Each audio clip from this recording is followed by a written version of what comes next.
வணக்கம், welcome to foods of India. நம்ம இன்றைக்கி ஒரு சூப்பரான டேஸ்ட்டில் முட்டைக்கோஸ் பொரியல் ரெசிபி தான் இந்த வீடியோவில் பார்க்க போகிறோம். இந்த டேஸ்ட்டில் தான் கல்யாண பந்திலையும் நம்ம முட்டைக்கோஸ் பொரியல் வந்து சாப்பிட்ருப்போம். வாங்க ரொம்ப டேஸ்டியான இந்த முட்டைக்கோஸ் பொரியல் எப்படி செய்கிறது அப்படின்னு இப்போ நம்ம பார்த்துடலாம். இந்த முட்டைக்கோஸ் பொரியல் ரெடி பண்ணுறதுக்கு நான் 1/4 கிலோ அளவுக்கு நல்ல கெட்டியான முட்டைக்கோஸ், அப்புறம் 50 கிராம் அளவுக்கு பச்சை பட்டாணி, 2 சின்ன கேரட் எடுத்து வச்சுருக்கேன். பொரியல் செய்ய ஆரம்பிக்கிறதுக்கு முன்னாடி காய்கறிகளை நம்ம ரெடி பண்ணி எடுத்து வச்சிடலாம்.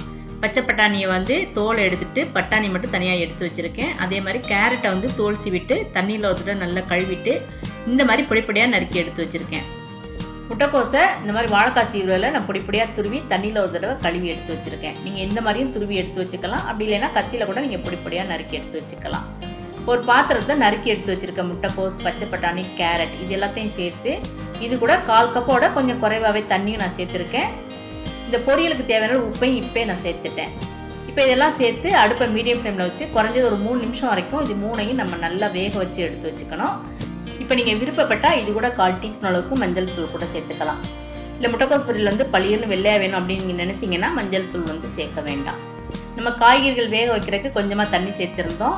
நம்ம சேர்த்துருக்க காய்கறிகளும் கொஞ்சமாக தண்ணி விடும். இப்போ 2 தண்ணியும் சேர்ந்து நல்லா வற்றி வரணும். அது வரைக்கும் கரண்டினால் நல்லா இந்த முட்டைக்கோஸை வந்து கிளறி விட்டுக்கணும்.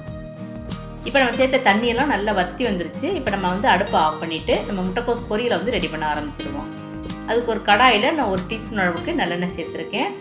எண்ணெய் நல்லா சூடானதுக்கப்புறம் 1 டீஸ்பூன் கடுகு உளுந்தம் பருப்பு சேர்த்துக்கணும். கடுகு வந்து நல்லா பொரிஞ்சு வரட்டும். கடுகு வந்து இப்போ நல்லா பொரிஞ்சு வந்துருச்சு. இது கூட நான் வந்து 1/2 டீஸ்பூன் அளவுக்கு ஜீரகம் சேர்த்துருக்கேன். இந்த முட்டைக்கோஸ் பொரியலுக்கு வந்து ஜீரகம் சேர்த்தோம்னா ஒரு நல்ல வாசம் கிடைக்கும். ஜீரகமும் நல்லா பொரிஞ்சு வந்துருச்சு. இந்த டைம் வந்து நம்ம பொடியாக நறுக்கி வச்சுருக்க பெரிய வெங்காயம் ஒன்று வந்து சேர்த்துக்கலாம். கூடவே காரத்துக்கு 3-4 பச்சை மிளகாய் சேர்த்துக்கணும்.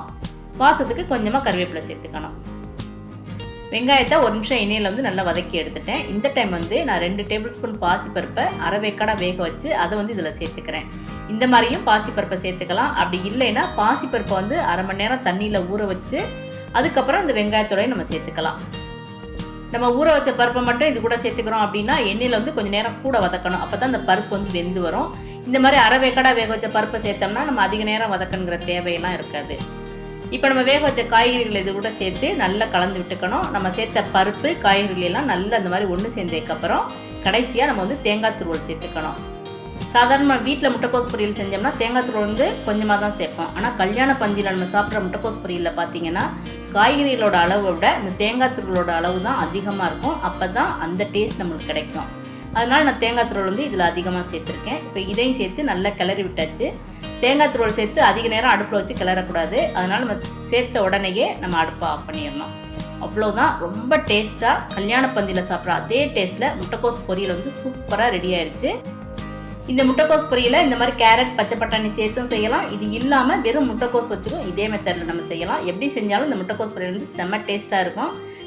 நீங்களும் இதே மெத்தடில் இன்றைக்கி இந்த முட்டைக்கோஸ் பொரியல் வந்து செஞ்சு பாருங்கள். இந்த வீடியோ உங்களுக்கு பிடிச்சிருந்தேன்னா ஃபுட்ஸ் ஆஃப் இந்தியா சேனலை சப்ஸ்கிரைப் பண்ணுங்கள். தேங்க்ஸ் ஃபார் வாட்சிங்.